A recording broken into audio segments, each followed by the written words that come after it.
I was looking through my videos and I realized that I haven't shown my viewers any hemming techniques for punch needle besides the general mitered corner. So I'm going to show you how to turn a punch needle piece like this into a very cute wall hanging using a whip stitch. I'll also show you how to make and attach these cute tassels and how to actually make your work hangable. So I have my finished punch needle piece here. This is just a project I made with leftover scraps of yarn. It's 10 by 10 inches, and as you can see, it's not exactly laying flat. We'll need it to be flat for us to hem it properly, so what we're gonna do is steam press it. What you wanna do is grab a towel or washcloth and wet it thoroughly. It shouldn't be dripping with water, but it should be wet, so wring it out a bit if you need to. Lay your punch needle piece on your ironing board, face up, aka the loop side, and put your wet towel on top of it. Let's grab our irons. Every single iron is different.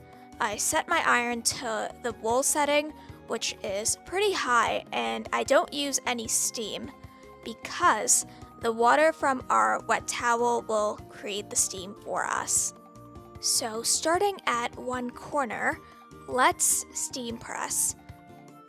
I leave my iron on for about 15 seconds and then lift it up fully so that it can reheat before moving it to the next part of my project. Depending on the size of your project and your towel, you might need to re-wet your towel, but that's totally fine. Just keep going until you've pressed your entire project. Now, all of these steam pressing instructions are assuming you're using natural fibers. The project that I'm steam pressing here is made up of natural fibers, so it's mostly wool rug yarn with a tiny bit of cotton yarn.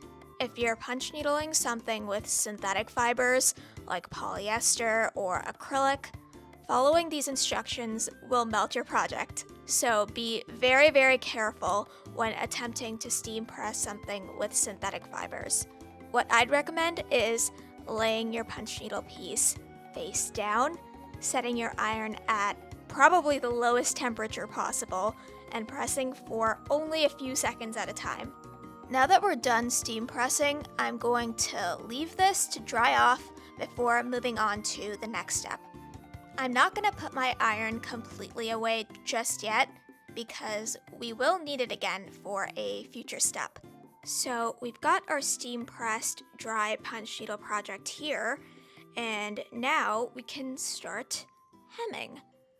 I'm going to measure out and mark about 1.5 inches around my project. For a bigger project like a rug, I mark 2 inches, but for a smaller project like this, I'm cutting it down to 1.5.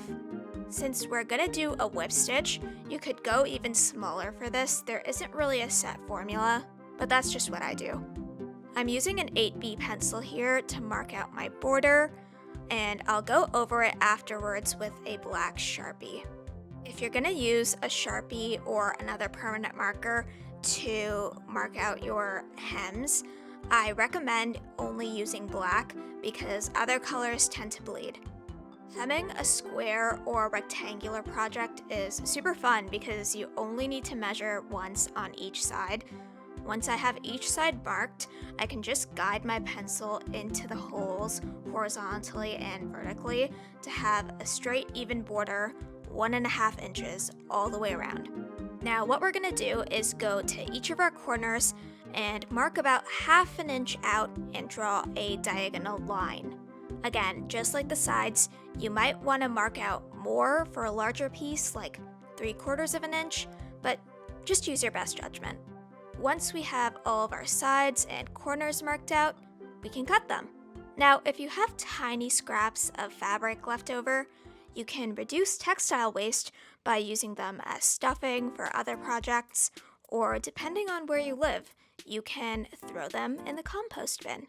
Again, this is assuming that you're using a natural fabric like cotton monk's cloth or primitive linen. If you have larger scraps of fabric left over, you might want to save them for making smaller projects or use the strings from the larger scraps to hem a mitered corner. For more information on how to do a mitered corner, I recommend checking out the Oxford Company's video on this. Amy does a great job of demonstrating the technique. Now, we are going to prep our project for whip stitching by pressing in the outer fabric we cut. I'm using my Clover mini iron for this, but your regular iron should work just fine. Just be very, very careful not to burn your fingers. I'm going to start off by pressing in my corners one at a time for about 10 to 15 seconds. Okay, this is actually just a post-production note, but I had no idea how hot the high setting on the Clover mini iron was. I usually make larger pieces and hem using my regular iron, so I rarely deal with this problem, but while I was using my mini iron, I was using the high setting, and I started to see my yarn burning a little bit. So be careful. I would try using the low heat setting first before going any higher. The more you know. I've secured my corners here with Clover clips. You can use whatever you'd like to secure them. With bigger pieces, I've seen people use like wooden clothespins, which I think is kind of brilliant. I'm gonna move on to the sides next and press in each side for 10 to 15 seconds. Now we've got all of our sides and corners pressed, but there's a problem. See this raw edge here? Raw edges are bad news because they'll end up unraveling sooner or later, even with a whip stitch. To protect our projects, we're going to fold our sides in once again, tucking the raw edges under so that we have a nice clean finish. To make sure that we tuck them in evenly and they stay in place, we are going to press the sides in again one more time, just like we did before. So now we are done with this step. Yay us! We're going to secure our sides by pinning them. Again, use whatever you'd like. I'm using T-pins. And now we can start whip stitching. So you'll need just a few tools for whip stitching. You'll need some yarn, a darning needle, and scissors. How much yarn will you need exactly? Well, it depends. You'll need more yarn if the yarn that you're whipping with is thinner and/or if your project is larger. To give you a frame of reference, this project is 10 by 10 inches and I used around 8 yards of this Briggs & Little Super yarn to whip stitch it. And Briggs & Little Super, I believe, is a weight 6, chunky, bulky yarn. It's basically like your classic rug yarn, so it's chunkier than like a worsted or Aran weight for sure. In any case, we're going to cut about an arm's length of yarn to start off because longer lengths of yarn can be a little unwieldy and tangle. And we're going to start on a side here and insert our needle from the back to the front, leaving a small tail on the back side. Once we do that, we're going to take our needle to the back again and go in with our needle right beside the tail we left off. And this creates our first whip stitch. For a chunkier yarn like this, I'm inserting my needle in every other hole of my monk's cloth, but for a thinner yarn, you'll likely need to make your stitches closer. Use your best judgment. The goal here is to make sure that this fabric is completely covered by the yarn. So we are going to keep whip stitching, making sure that our stitches are covering that little tail of yarn we left off at the beginning. Now that we've reached a corner, I'm whip stitching much closer together because, again, the goal is to make sure that our fabric is not visible. And I'm going to keep doing that until I get to the other side, where I'm going to go back to inserting my needle into every other hole of my monk's cloth. Now, reminder, we only took out about an arm's length of yarn, which will inevitably run out.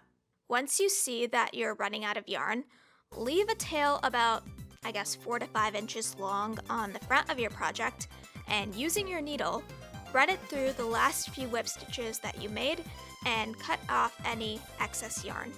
You can continue whip stitching with some new yarn right where you left off. So I'm going to keep doing this until I've whip stitched around my entire project. So now that we are done whip stitching, we are going to press our project again, kind of like how we did before, loop side up, but this time we are going to iron with steam. No towels this time. And just like before, I'm going to press down for about 15 seconds, lifting up my iron before moving on to the next part of my project. And now that our project is flattened out, it's tassel time. So I'm thinking I want 3 tassels, one made of this wool rug yarn, and then 2 on the sides made up of this cotton accent yarn. And making tassels isn't as difficult as it appears. You literally just need your yarn, scissors, and, well, something rectangular and stiff. Most online tutorials use a piece of cardboard, but I don't have any cardboard near me, so I present to you a card holder from a lanyard. I'm going to wrap some yarn around this a few times until I get a thickness that I'm satisfied with. And I'm going to divide my yarn plies here in half because I know I'm going to have to sew them into my punch needle work when I want to attach them. And with the current thickness of this yarn, it'll be difficult to hide them. So I'm going to tie a knot here at the top of this yarn I wrapped up and then slide it off this card holder. I'm going to make another knot towards the top of this yarn so that it actually looks like a tassel, and weave these ends into the tassel itself using a wide-eyed darning needle. So let's clip this yarn and even it out with our scissors. I find it super helpful to hold the tassel at my eye level, parallel to me, so that I can trim it evenly, because this is the way it's gonna look on a wall, so might as well make it look good this way. Once we get it evened out, we have got ourselves a tassel. I'm gonna repeat the same process with my cotton yarn here, so that I have 3 tassels in total. Now, to attach the tassels, I want to make sure that they're evenly spaced out. So I'm going to take my ruler here and first find the center. I'm going to use a T-pin to mark the whip stitches that fall in the center. We're going to attach our center tassel in these whip stitches. Now, I'm not sure if this is the best technique, but it worked for me and seems to work just fine for a wall hanging that's not going to be handled a lot. Using a darning needle, I'm taking my yarn at the top here and weaving it through about 3 to 4 whip stitches. I crossed over the yarn here, as you can see, because I feel like it just makes it sturdier. I don't know, it works for me. After weaving it through about 3 to 4 whip stitches, I cut off the excess yarn and there we go. You can't even see the yarn that was woven through. And I feel like this process is very similar to weaving in your ends in knitting and crochet, so use that as a reference if you need to. You can repeat the step with any other tassels you might have, like I am here, and there we go. All 3 tassels are attached to my punch needle project. Now all we have left to do is make this project hangable. How I'm going to do this is by sewing a piece of fabric onto the back. This is a great way to use up fabric scraps. I'm actually using up a wool fabric scrap here, and as you can see, it matches the yarn I used for the lettering in my punch needle project. Just because it's the back of your project doesn't mean it can't look good and aesthetic. So I'm gonna grab a sewing needle and some black thread. I'm going to center this piece of fabric in the top middle-ish and add some T-pins to secure it into place. I'm going to stitch the sides of this fabric right into my project. The reason why I'm stitching the sides is because I plan on hanging this project just on a nail.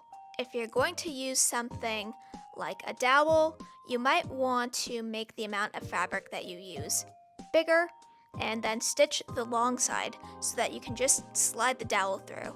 You might also want to use a larger piece of fabric if your project is bigger. And you can use whatever stitch you want for this, just make sure that it's secure. And with that, we are done.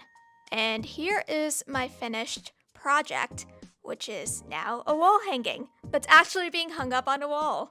I made this wall hanging super quickly, so it's not 100% polished, but you get the idea of what I was going for here. Hopefully you find this video useful, If you did, you should subscribe and like the video, and let me know what other cool punch needle things you'd like to see from me. Thanks for watching!